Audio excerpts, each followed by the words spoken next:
حدیث نمبر 553 553 عن ابی سعید الخدری رضی اللہ عنہ قال بین النبی صلی اللہ علیہ وآلہ وسلم یقسم جاء عبد اللہ بن ذی الخویصرہ التمیمی۔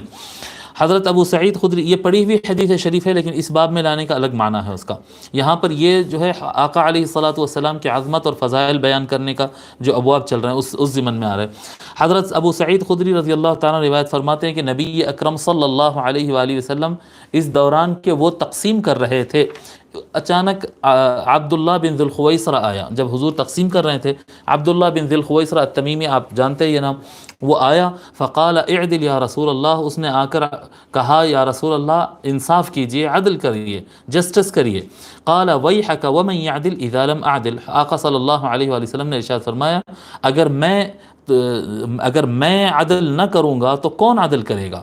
جی کمبخت، کون عدل کرے گا اگر میں عدل نہیں کروں گا؟ تو قال عمر بن الخطاب اذن لی فاضرب عنقہ، او قال عمر بن الخطاب یا رسول اللہ دعنی اقتل هذا المنافق الخبیث، حضرت عمر رضی اللہ تعالیٰ نے عرض کیا یا رسول اللہ مجھے اجازت دیجئے کہ میں اس خبیث منافق کی گردن مار دوں۔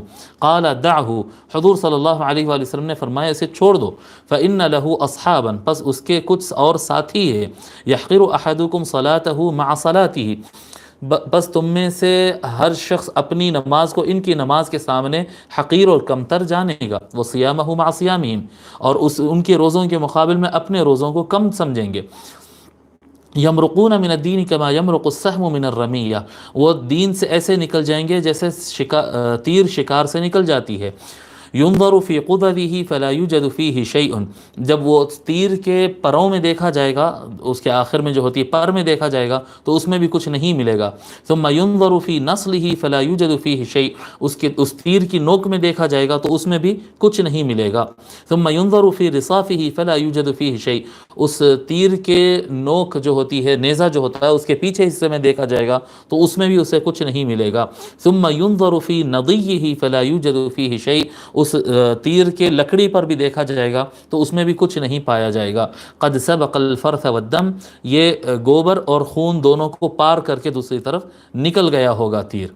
ٹھیک ہے، اب یہاں پر یہ حدیث شریف لانے کا مقصد یہ ہے کہ حضور اکرم صلی اللہ علیہ وآلہ وسلم کے مقام کو اللہ تبارک و تعالیٰ نے کچھ اس طرح سے رکھا ہے کہ اگر کوئی آدمی حضور صلی اللہ علیہ وآلہ وسلم کے کسی عمل پر اعتراض کرتا ہے، اگر کسی کو حضور صلی اللہ علیہ وآلہ وسلم کا فیصلہ پسند نہیں آتا، حضور صلی اللہ علیہ وآلہ وسلم کے کوئی کام پر آبجیکشن اگر ہوتا ہے تو وہ سیدھا اسلام یعنی ایمان کے درجے سے نکل کر منافقت کے درجے میں آ جائے گا۔ یہ یہاں پر بتانے کے لیے یہ حدیث شریف لائی گئی، یعنی آقا علیہ الصلاۃ والسلام کی شخصیت ذات وہ ذات نہیں ہے کہ دوسرے انسانوں کی طرح جس طرح سے کوئی انسان سے معاملہ کرتے ہیں، بات کرتے ہیں تو اس سے اختلاف بھی کر سکتے ہیں، نہیں، حضور اکرم صلی اللہ علیہ وآلہ وسلم کی ذات مبارکہ کے ساتھ اختلاف بھی نہیں ہو سکتا ہے، اعتراض بھی نہیں ہو سکتا ہے، شک بھی نہیں ہو سکتا ہے، وہاں پر گنجائش ہی نہیں ہے۔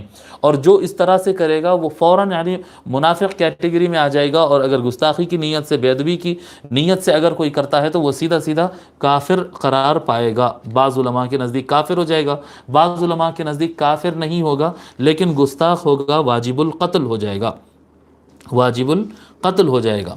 ٹھیک ہے، تو یہ حدیث شریف ہو گئی۔ گستاخ، جو بھی گستاخ ہوگا وہ کافر ہوگا اور واجب القتل ہو جائے گا، کافر بھی ہوگا اور سزائے موت بھی ہوگی۔ وہ خوارج سے متعلق ہے اختلاف جو ہے۔ ٹھیک ہے، یہ حدیث متفق علیہ ہے۔